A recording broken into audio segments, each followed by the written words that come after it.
you are your greatest asset. Yes, Yeah? 100%. If you look at all the assets that you have, 10% each year, or else your salary compounds, you're earning a certain amount, then it jumps up 20%, jumps up 30%. The individual and the salary that you make does make a big impact. Your salary isn't how you're going to get rich, but it's how you're going to make a start. But you're making nearly half that net income. That's the money that you actually have to play with. And then you take out your lifestyle expenses. Like any business on a cash flow, it's what's coming in, what's going out, and what's left over. And quite often what I'm seeing left over is far too minimal to invest to kick in the extra $150, $200 a week to get this thing back up to neutral. They don't feel like there's that juice left over. So after that first property, I was a lot more comfortable leveraging from that point. And the way I saw it was like, I have to run myself as an individual like a business. Most businesses have debt and equity. Most businesses can't run purely off equity. They need to borrow in order to scale and get bigger. G'day everyone, welcome back to another episode of the Australian Property Investment Podcast. You talk, I listen. One of the biggest things you tell me is that you want to hear from investors that have been there, not done that, been there, going through the journey. And I love it when we get clients that come on board, not to sing any praises for us. I've got an inflated sense of self anyway, mate. That's that you don't need to worry about that. It's more just to say, what has their journey looked like? What have they learned along the way? And just hearing it from someone that, call it a peer, so peer-to-peer type learning, that's where I guess you get those big breakthroughs. I'm really pumped because Alex Lee, like I was saying before, we had the pleasure of knowing each other scarily for nearly 15 years. 15 years it's wild. I can't even think back that point, mate. Both of our lives were very different then. So yeah, I'm bringing in Alex Lee. We'll unpack our journey and how we got to know each other as well. And mate, I'm like a proud big brother. I've seen you grow up, and I'm proud of you, buddy, because you've done some amazing things. But yeah, purely for context, mate, look, our paths crossed when we're back at probably uni. I was in uni. I think you were quite early in your career, starting out. Yes. You're working at a big bank at the time. I worked at CBA. Yeah, there you go. I was just at uni trying to find a job, really. And I did a BSOC, so Business Society mentoring program. I got paired with you. Yep. Had no idea sort of about professional life and jobs out there. Just trying to get interviews, really. And you came through and helped me out with like resume, interview techniques, that kind of stuff. Eventually got a job. But yeah, that was the first instance where we met. Yeah, nice. Don't you look back and go, those simple times, right? Like the hardest challenge you had there was how to structure your resume. Yeah, now we'll talk about where you are with your career and you're solving much bigger problems, which obviously results in a great paycheck. But I think like a good foundation for that is how our paths cross. And I look at younger grads and I'm like, the competition is intense, right? To get out of the work, to get out of uni, it's a level playing field. Everyone walks out with pretty much the same piece of paper.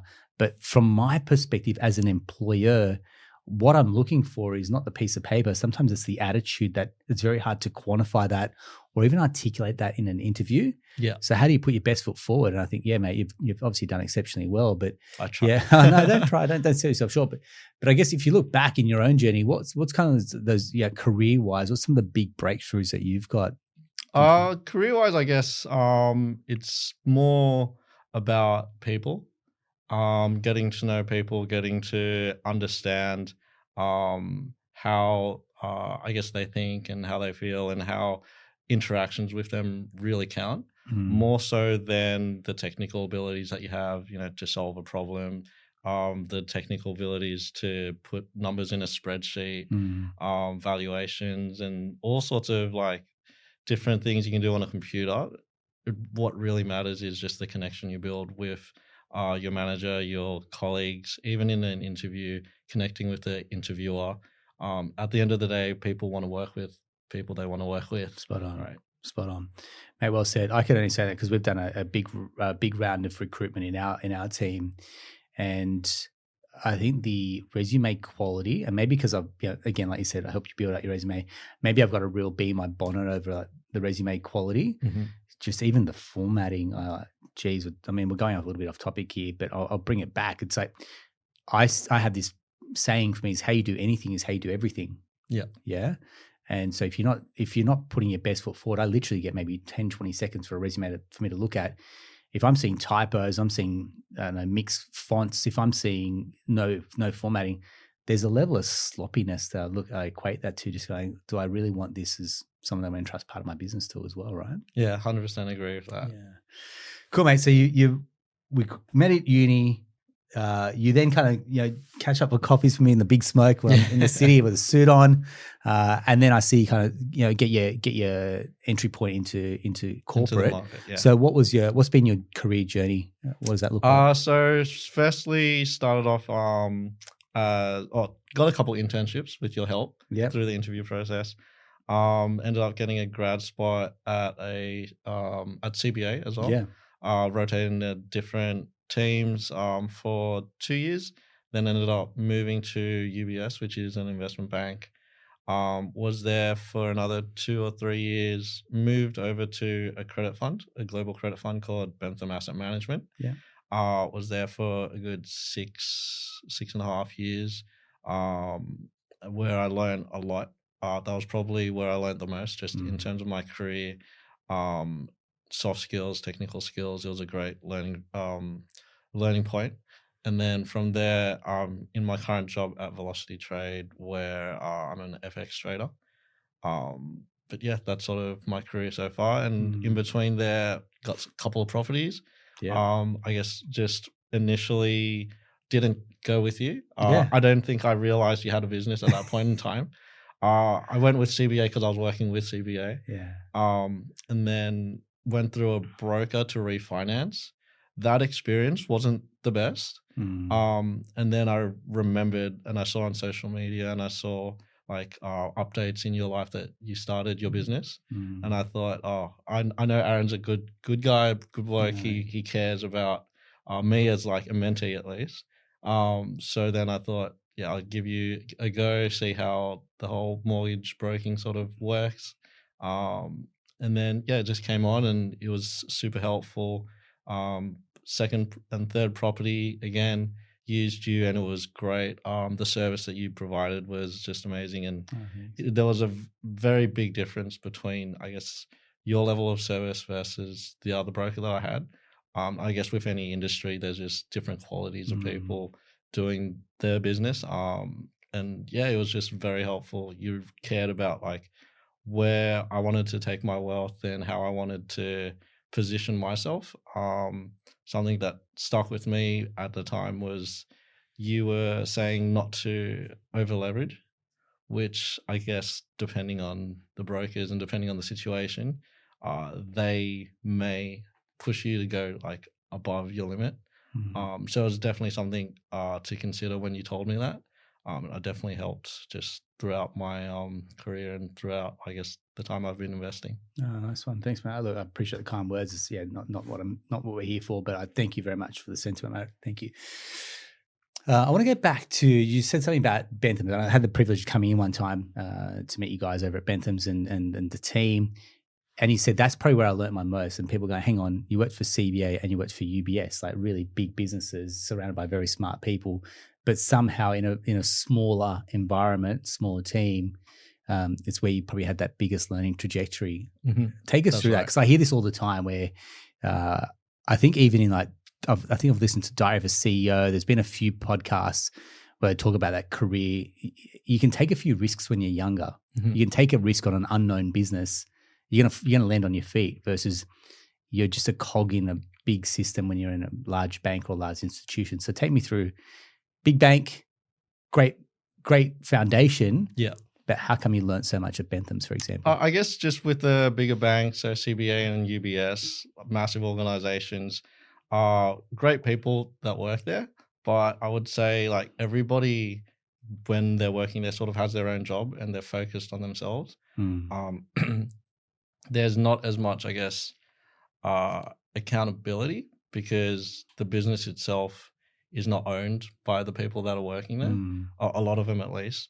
Whereas with Bentham Asset Management, it's a small team. I think at the time there was about 10 people, 12 people, something like that.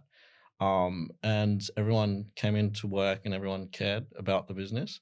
So when you have people that care about the work they do, they want everyone around them to do well as well. So they tend to, I guess, focus a lot more on learning, developing the individuals. You get to see from front to back the whole sort of life cycle of the job. It's not just focused on one aspect. You literally have access, or in my case, to the portfolio manager.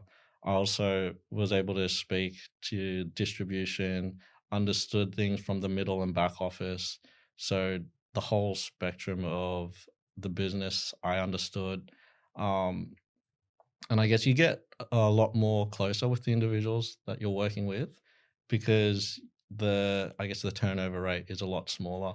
With larger organizations, you have people coming in and out, within a year, 2 years. After maybe like 3 years, the team's completely changed. With Bentham, the team there was the same pretty much throughout the whole time I was there. Awesome. So you do get closer, and they care more about your own development, and people will just tend to, I guess, help you and want to help you and see you grow.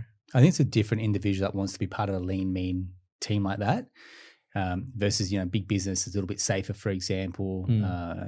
And I think others go, right, I want to roll my sleeves up. I want to get amongst it with a leaner team. Everyone's heard of UBS, but not everyone's heard of Bentham's, for example. But there's some beauty in kind of, you guys were punching well above your weight. So there's size-wise smaller, but you still guys did some amazing things, right? Yeah. So I think what that message there is, don't be afraid to take some career risks. If you're going to a small business now, small businesses are a double-edged sword. Like I was speaking to someone yesterday, they're working in a small accounting business, and the owner of that business, they'd ask him a question. He's like, I don't know, pass. And you get a mixed bag of business owners at that point, where some leaders can really inspire their 100%. Team. Some leaders can really see the best in their team and want the best for their team. And others are just like your minions. You're here to do what I say and don't question, or they're not investing into their team. So there's a real level of growth that happens in an organization where they want to see you do well. It's a philosophy that we've got, at our business, where I tell the team, if we're investing for clients, you've got to make sure that you're investing for yourself. Show me your P&L as a individual. Show me a balance sheet. Show me asset position. What are you doing to actually move the needle? Don't just come and take a paycheck. Actually, just personally develop, grow, and to a point that there's nowhere for you to grow internally. You have to step out to get an amazing opportunity next, which is what you've done, right? Yeah. That's exactly the case. Yeah, nice. And during that time, you've obviously added a string to your bow, which is some extra study as well. Yeah. That's no easy feat for what you've done. Do you want to share? Yeah, I guess after uni, I was in sort of accounting and investment banking sort of industries. Bentham is more on the wealth side, but during that process, I got my chartered accountancy and my CFA as well. Yeah. So it's not enough just to do CA. You want to go bloody CFA as well. I think it's got like a failure rate of 70% or something, doesn't it? It's a big failure rate. Yeah. It's just something for me, from a professional standpoint as well as personal.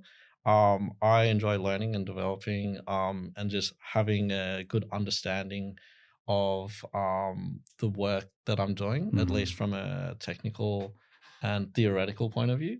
It has helped in my career. It's also helped in my personal life.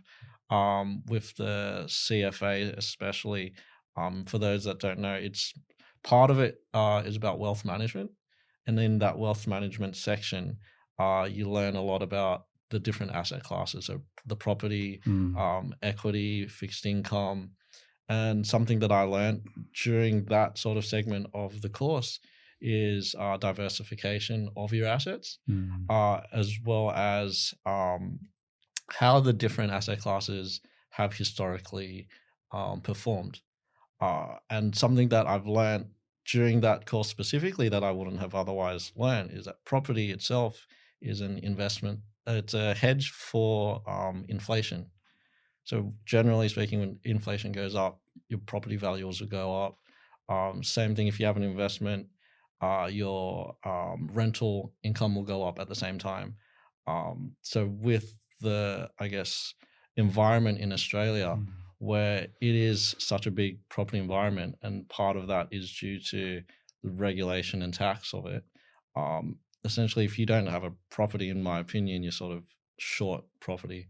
So again, sort of how I've viewed my own wealth and when I've been speaking to other people, my parents, other colleagues, like having one property is sort of the base case for most individuals in Australia. Otherwise, I think you've heard in the media, you kind of get left behind and it becomes harder and harder to buy property. Yeah, you're spot on, mate.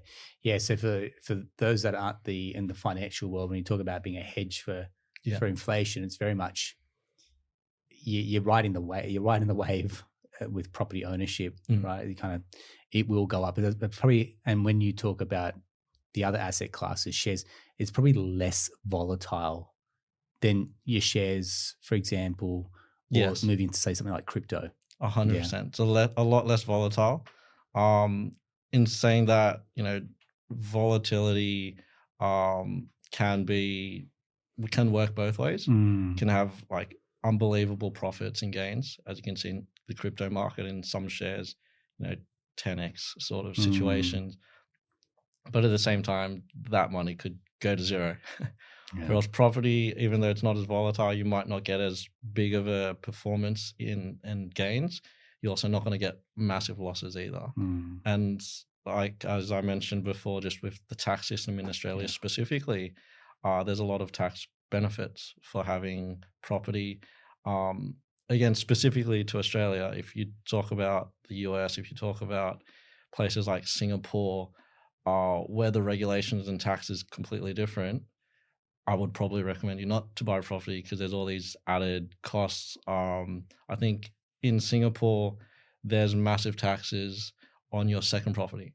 So that's why most people in Singapore don't have investment property, because it's just not worth it for them living in Singapore to have a second property. Whereas in Australia, you don't have that. You probably, you hear about negative gearing. That's one of the main reasons why people will invest in property. Also just things like migration. Australia is generally net positive in migration. People are always coming in, they have to live somewhere. So again, just that's sort of how I see the property market. And to me, like, everyone should get into at least one property, otherwise they're going to get left behind. I think even when you say you can have one, I still think that's a little bit you're selling yourself short by having one. I think at this point, if you buy one and it's compounding, you've got the ability to buy two, right? Income dependent, but I reckon most people have that scalability. You get to two, now you got two properties that are compounding. You've got the ability to get to four, and then you get to four, and you can start to see here. The compounding is doing the heavy lifting for you. Now what you got to do is make sure that you're keeping your lifestyle in check, and that's probably where the big part comes into it, Alex, which is incomes go up, lifestyle goes up. Because I've seen, I know I got a great view on everyone's numbers. Because I've seen your income increase as well. How have you avoided lifestyle creep, or have you put a check in that, or do you just go, look, I live according to my income now? For me, I think, I guess I've always had a good understanding of finances. I've been very conscious and aware of, I guess, my finances and my wealth, partly just because of how I was raised with my family. And so... Did you come from a level of affluence? I wouldn't say it's a level of affluence, but I didn't need to worry. Growing up, I had no concept or idea of, I guess, wealth as I was growing up. And that probably shows that, like, we weren't in a bad situation. Sure. But from when I started working, and then building up my own personal wealth with my job and with my investments, something that I always had envisioned was property for me wasn't to get money quick. I saw it as passive income. As that grew, as the asset grew, and on paper I'm, worth however much the properties are growing up to, I'm more looking at the cash flow that comes in. The way that I kind of view it, I'm also quite frugal. anyone that knows me knows that I like a lot of free things, a lot of freebies, a lot of loyalties, that kind of stuff. Yeah. But I would like to say I'm smart with my money. Yeah. I'm not going to spend a lot of money, on a pair of shoes or, big night out or, super expensive dinner. To me, I do sort of what makes sense. And again, I don't have a tight budget. It's more what makes sense to me and how much I can afford. And, if I go on holidays, I'm willing to spend. Yeah. I think just for everybody, they kind of need to look at where they want to spend their money. And I want to spend my money when I go on holidays. Yeah, cool. So my day to day, it's probably, hasn't really changed too much from when I started working. Yeah. But the holidays that I take is very different from when I first started. Nice one. And I guess that's sort of how I've managed to make sure I'm not overspending.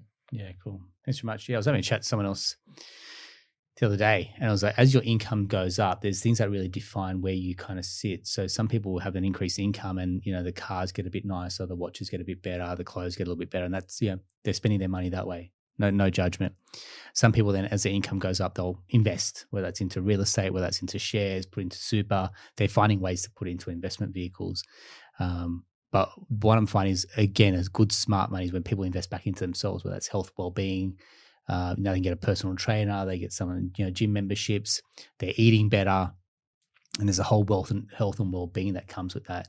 I call that wealth being, like you are your greatest asset. Like you look at the income that you earn, for example, you are your greatest asset. Yes, yeah? 100%. That's the other thing that I learned at CFA. Yeah. Like if you look at all the assets that you have in your lifetime, the biggest asset's probably you as an individual, because you're earning however much each year, and that all compounds for like a 40-year career.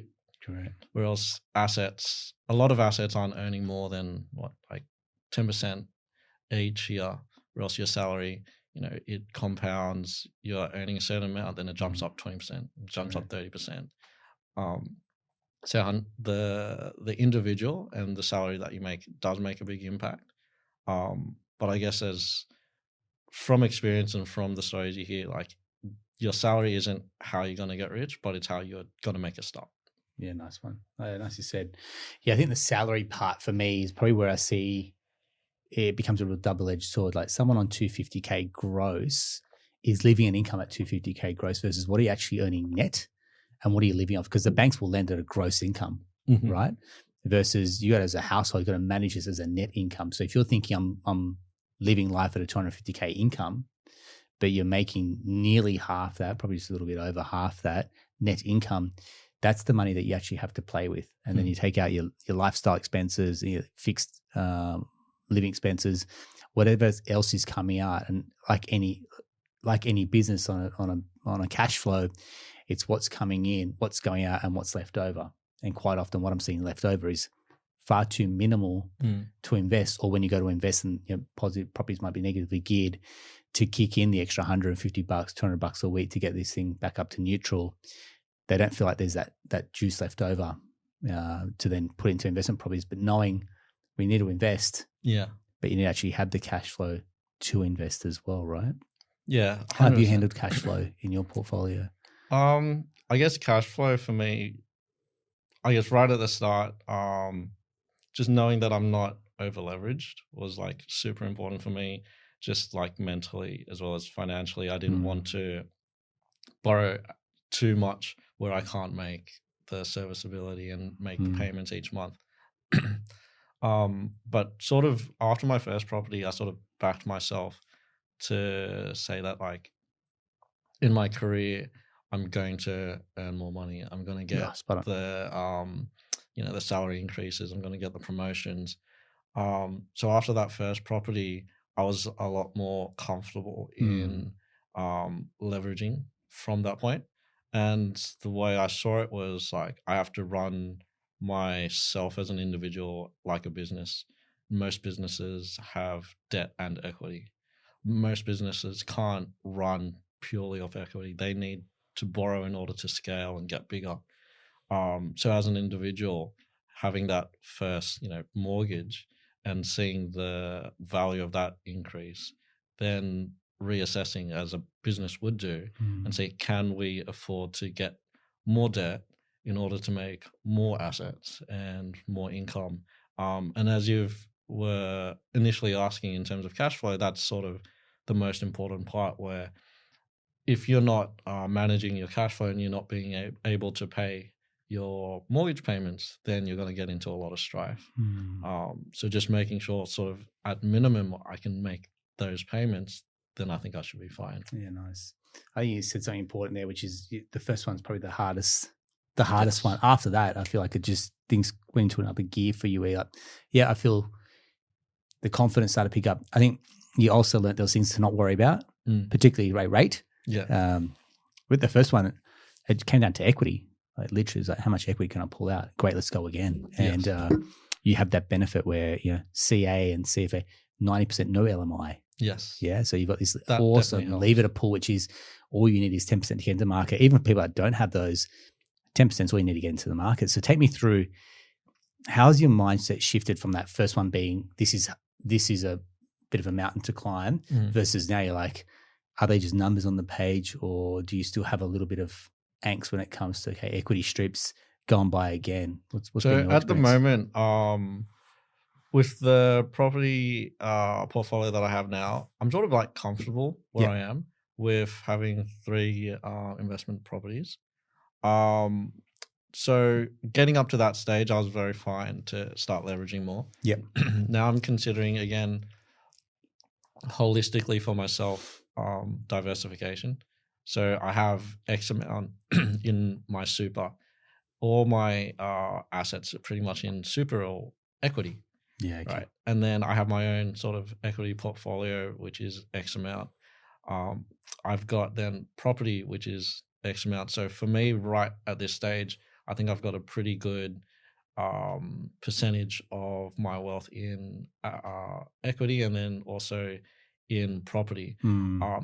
The next time I do look to buy, it would probably have to come with, the equity portion also increasing with the property. So again, I don't necessarily think it's all just about the numbers on the page and being able to strip out whatever equity just for the sake of buying more. Yeah. For me, it needs to make sense. Yeah. I know for other individuals, it makes sense for them just to continuously go through the same process. But again, they have a different mindset. They've got a different sort of strategy. They, again, may or may not look at their whole portfolio and different assets together. They might have just fully gung-ho on property and will just only invest in property. But again, I think it's more of my nature to look at diversifying my own wealth in that way. And I think that's important. Like everyone's going to have a slightly different, you call it risk appetite or approach to investing. Some people like yourself like a bit of diversification in their portfolio. Others like, no, I'm all in on one asset class. I know I'm going to invest in only what I know. There's no wrong or right here. Hey, do what you need to. Some people don't have the means or the ability to go and invest in other asset classes, but I mean, you can get into shares for very small amounts. So I think sometimes I see younger clients get into shares, accelerate their ability to save. That becomes a deposit to then go and get their first investment. So multiple ways to skin a cat is what we're trying to get at there as well. In terms of buying, locate, negotiate, for example, did you use a buyer's agent to do? Did you do this yourself? What's been your experience? I've done it pretty much for myself. Yeah. I think back at the time when I did buy it, either I was ignorant to the fact that there were buyer's agents or there weren't any buyer's agents really.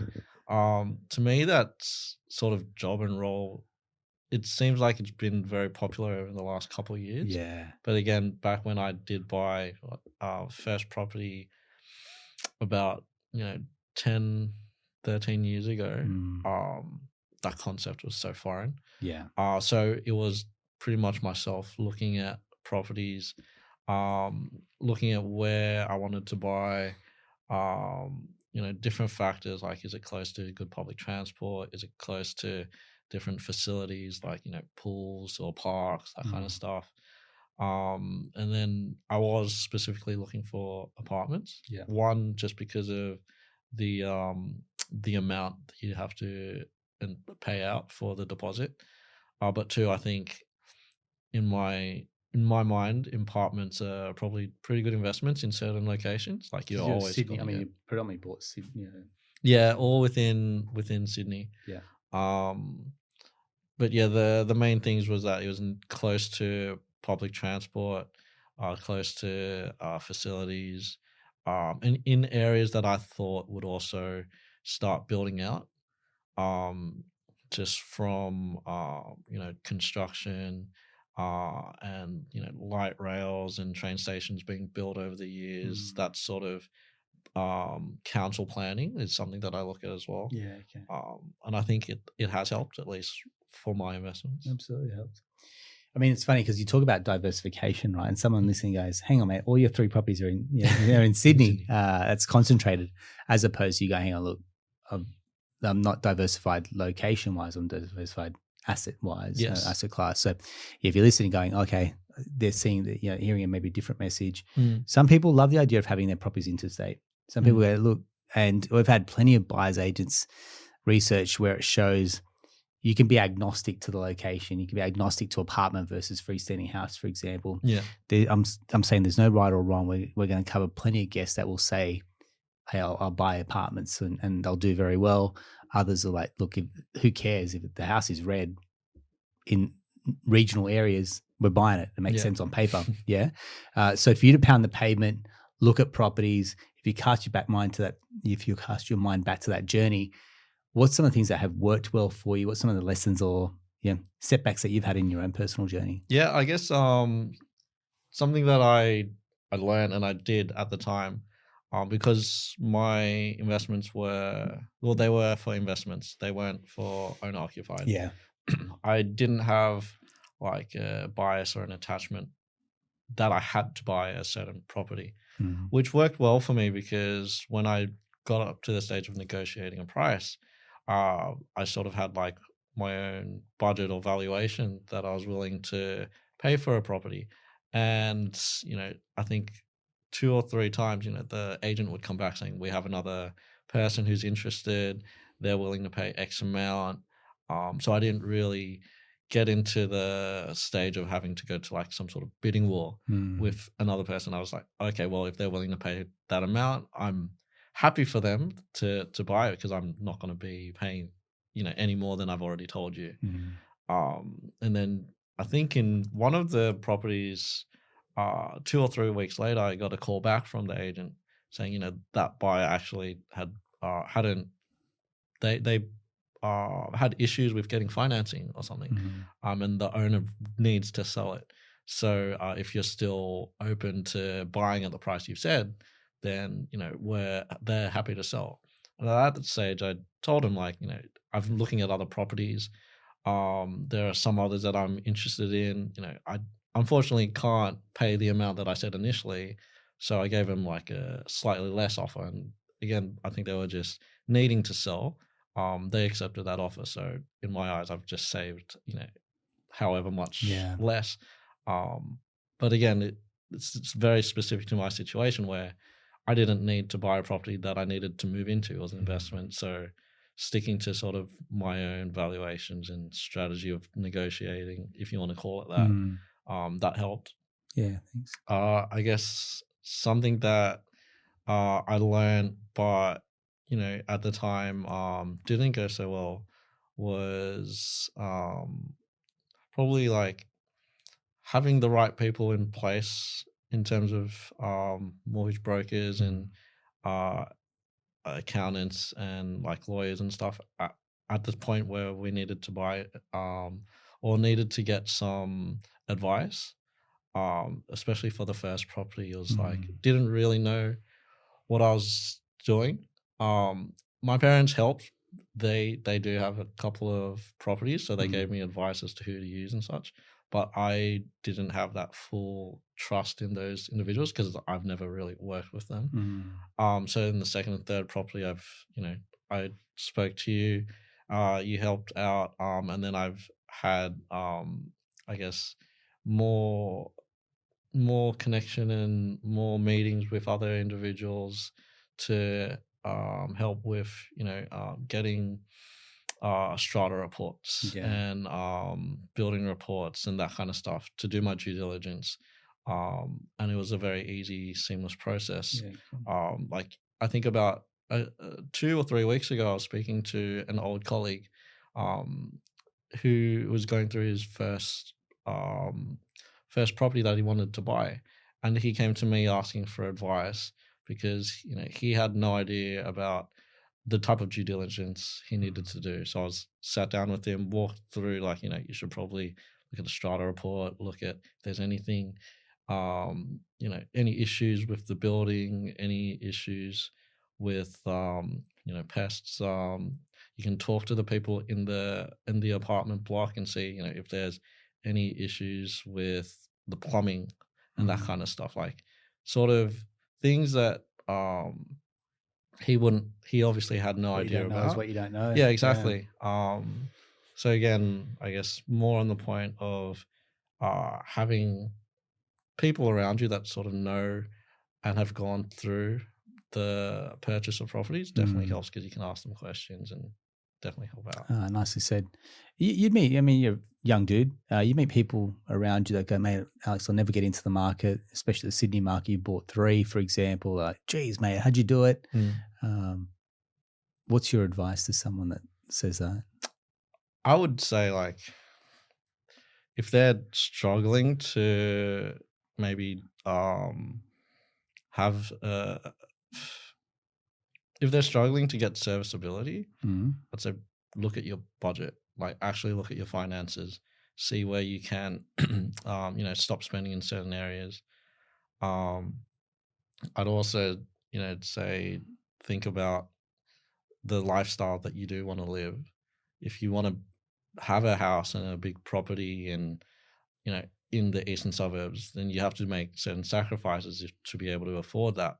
But if your end goal is just to have something quite small and quaint, something to call your own, in suburbs that's not as affluent and it's not as expensive, then look at those areas. Like, you don't need to compare yourself to everybody around you. And again, as I said before, I look at myself as a company in terms of having debt and equity.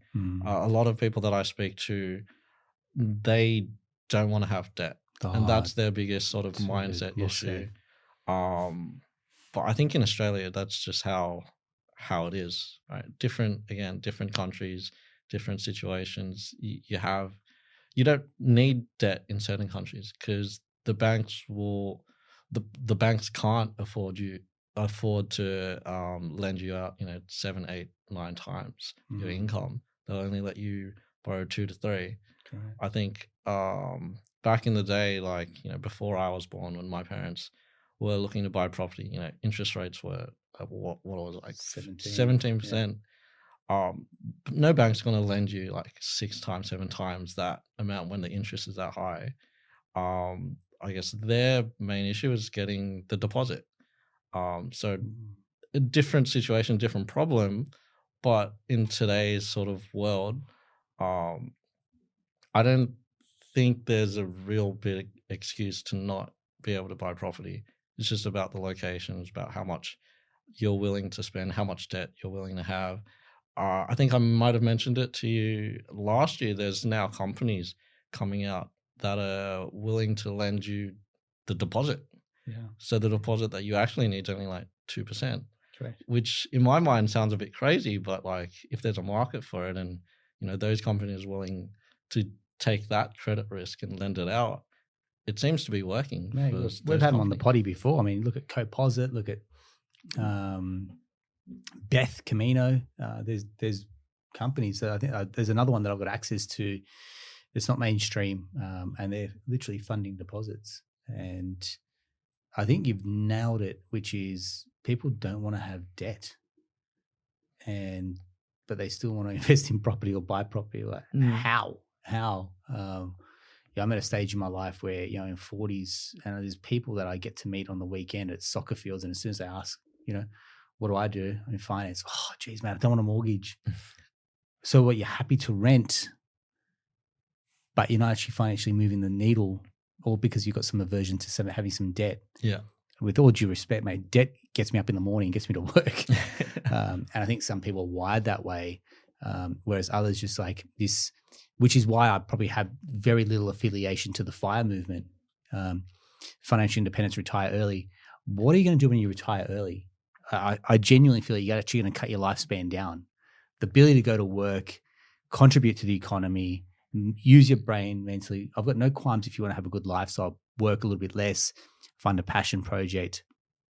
But the notion of, I don't want to have debt, you're shooting yourself in the foot.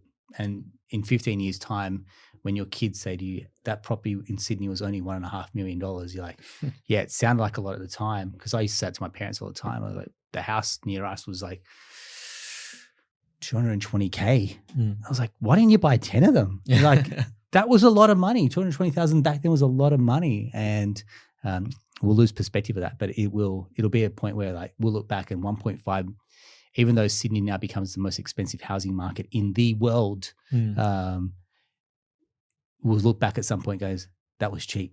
Yeah. Won't we? 100%. And I think the other thing that people might forget is that the banks aren't going to lend you, and lenders aren't going to lend to you if they think you're not going to be able to pay your mortgage off. A mortgage is an asset. Like, so that's where the shift is. You look at a balance sheet, you go, right, it is a debt. I'm not sugarcoating that or misleading, but the ability to borrow money, the banks deem you worthy enough to give you a loan. Yeah. And so that becomes, and if you look back in time, go back 4 or 5 years, your ability to borrow at that level, some people can't borrow at that level today.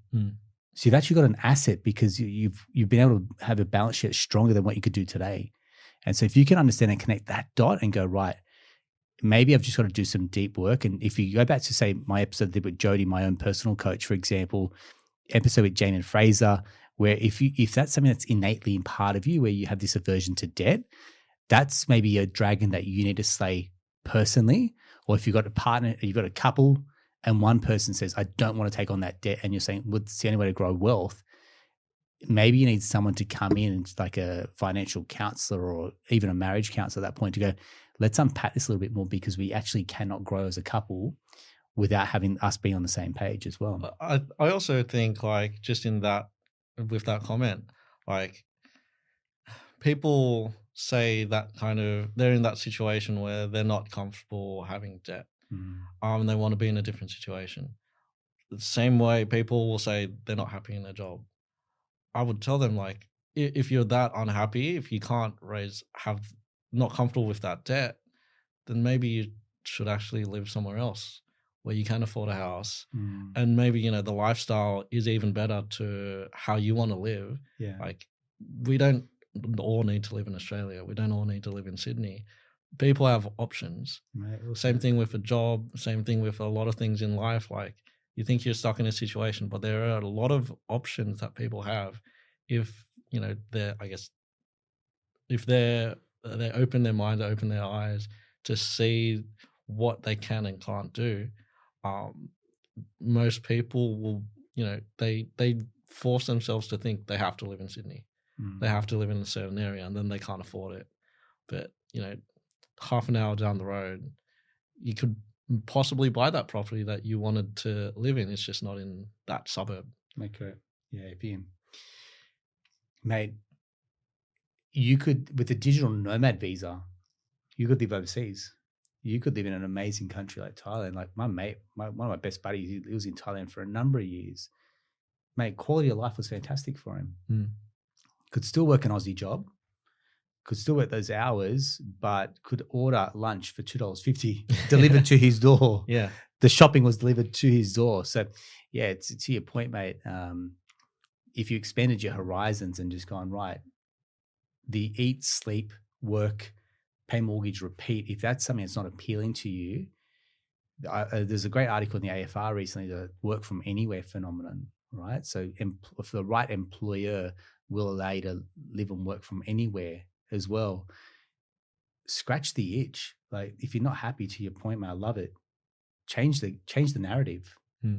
But you can't change the narrative by complaining about it. You got to change the narrative by actually doing something about it. Yeah, 100%. if there's something that you want out of life, like just go for it and have, it doesn't need to be a massive big change initially. Do your due diligence, make some small steps towards it. But I think most people will be surprised at how easy and quickly it'll turn out before they can actually, have the life that they want. But it's just about making that first step. I mean, this has come from, we were talking before about some of the work that you're even doing, like on the side, which is career coaching. Yeah, I want to get into career coaching and mentoring. Like way back when you were my mentor, I found that I appreciated that a lot. And at my point in my career, I want to be in that position where I'm helping others who are a bit more junior, a bit more younger, who don't necessarily have all the answers. Help them out, be successful in their career, especially earlier on. But I guess the way that I look at it as well, it's hopefully more than just career advice, but it's hopefully helping them make decisions in their life where, again, if they're not happy in their job, maybe they should look at a different career, or maybe they should, stick it out because the lifestyle that they want requires a certain job with a certain amount of pay. So to me, it's more of a holistic, like, look at what you want out of your life and then sort of work backwards from there. Nicely said. I was even listening to a really good, because Sam Gordon's got his 1% podcast. He did an interview with Jack Delosa, who runs the Entourage. And he was saying, as we get on in life, you expect it to get, inverted commas, easier. And so that things, when things get hard, that's like, that's it, I'm out of here, I'm going to bail. Like when things get hard in your job, that's it, I'm going to bail. It's like, that's almost the time that you need to step up. Yeah. And we've kind of built this rhetoric that it's like, I want an easier, better life for myself. Therefore, that equates to things not going, things going my way. Yeah. And I think there's a real element comes out investing in property. May you get to 3 properties, you get to 10 properties. That's a step up. Like there's a scalability that comes with, and now responsibility that happens with 10 properties. You're getting independent legal advice. You're multiple entities. You're seeing your accountant far more. There's tax depreciation schedules. There's 10 tenants to now come. There's 10 property managers to come at you. But isn't it better to own 10 and have a better quality of life at that point than have 3 and struggle there, for example, and go, right, that's the best it's going to get. It's like, well, hang on, I actually have the ability to grow and scale to 10. Why aren't I taking this shot? And that's probably the big turnaround for me personally, which is, why do I want to play a small game? Why do I want to sit here with a level of comfort? Growth only happens from a level of discomfort. And you've got to be willing to push the boundaries, because if you're not going to take those shots, you're not going to get the points. Yeah. Yeah. I think for you as well, just how I've sort of seen your career grow, that's sort of the mindset and the reason why you built your own business with Atelier, rather than just, staying at CBA, being a mortgage broker for somebody else. I could sort of see that you wanted more. And so, you started your own business and you built it up to where it is now. Some people, depending on what they want, don't want to have their own business. They don't want all the responsibilities. Some people don't want to have a great lifestyle, so they don't need to earn a lot. They don't need to have 10 investment properties. It's more, again, I think, how people want to live their life, their lifestyle that they see themselves living. Some people are very happy not to have any property and they just want to, be able to live wherever they want, and they can get by with, not much income. That's just sort of the lifestyle they want to lead. And it's definitely, to me at least, understanding yourself, understanding your loved ones that you do live with, like your partner, like what type of lifestyle do they want, and then sort of, again, work backwards from there. Yeah, Matt, I got a really good mate. That's exactly the point. He's kept his lifestyle to where it's manageable, that he doesn't have to work extremely hard. He can choose to freelance or choose to do work. He can literally bounce around country to country. And that to him is like the ultimate enjoyment in life. Like he would absolutely be insufferable if he had a mortgage. And that's cool. Like, I'm his best mate. I'm a mortgage broker. He just can't understand why. I'm not here to convince you. If you're happy with your life and there's a level of conviction that comes with that, play on. Like I'd say play on, man. And no social norms have to be pushed onto someone else. Like the only way you're going to live is by having an investment property portfolio or owner occupied. it's like you do you, boo. But as long as you like that level of comfort is there, and that I've got clarity in what I want, for example, that comes out. Whereas if you have that and you've got this, I don't know, it's a disconnect between, but I still want the big house. Like you have to take some major moves to get there. Yeah. It's not going to fall in your lap just because you want it. It's like trying to eat bad calories and expect a good bod, right? Exactly. You're doing something else, expecting a different result. The math isn't going to math. Yeah. Yeah. Mate, thank you very much. We covered a lot of turf. In terms of your next steps in building out a portfolio, where do you go from here, mate? So I think in terms of my property portfolio, probably wanting to buy a property that I live in, like forever home. Nice. At the moment, the 3 properties that I do have are investments. Yeah. So that next step is, finding a place that I want to live in, build a family in that property, and Nice. hopefully not need to move out. Yeah. I know some individuals, they buy a place, start a family, and then they sort of move from place to place and get bigger and bigger. Hopefully I can buy one place and just sort of live there for 30 years, 40 years. Nice. That's sort of how my parents did it. Yeah. They still own the property that I grew up in. Fantastic. And I visit them all the time in that same property, and everything's exactly the same when I left. Yeah. Nice. So that's where I hope to, the next property I buy will be that forever home. Good on you, mate. Excited to see what the next chapter has in store for you, mate. Thank you very much. It's often, we tell clients that want to come on, hey, we're not here to unpack the entire portfolio, and some people are happy to disclose their numbers. I didn't want that for us. I think the discussion I wanted to have is zoom out a little bit. How have you gone from 0 to 3? How have you built the portfolio? What does it look like when you reflect on the journey, mate? But I want to say kudos to you, buddy. Really appreciate it. Cool. Thanks for coming out here, mate. Thanks for having me on. Good on you. Like anyone, if you're starting out on the journey, be like Alex, like, what moves do I need to make? I think those people will attract opportunities, just like you open doors. And if you want to share this episode with a partner, with a friend, someone that you know that's trying to get into the market or build their portfolio, I think this episode's a real cracker. So that's a wrap for another episode of the Australian Property Investment Podcast. We'll talk to you soon.